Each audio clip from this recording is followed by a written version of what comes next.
দেশের মানুষের গড় মাথাপিছু আয় $2,820। তবে ঢাকায় বসবাসরতদের মাথাপিছু আয় $5,163, যা গড় মাথাপিছু আয়ের প্রায় দ্বিগুণ। Dhaka chamber of commerce and industries DCCI এর অর্থনৈতিক অবস্থার সূচকে এমন তথ্য উঠে এসেছে।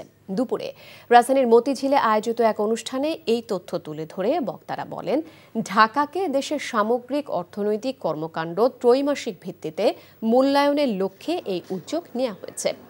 জরিপে দেখা গেছে জিডিপির 46% ঢাকার অবদান, মোট কর্মসংস্থানের 40%ই রাজধানীতে। দেশের মোট জনসংখ্যার 11%-এর বেশি ঢাকায় বসবাস করে, যা এশিয়ার মধ্যে সর্বোচ্চ। এই পরিসংখ্যান একটি কার্যকর নীতি নির্ধারণ সহায়ক হাতিয়ার হবে বলে মনে করেন বক্তারা। বান্ডেল থাকলে প্রতি সেনমানিতে টাকা বাঁচবে। বিকাশ সেনমানি বান্ডেল কিনে জিতুন প্রতি লেনদেনে।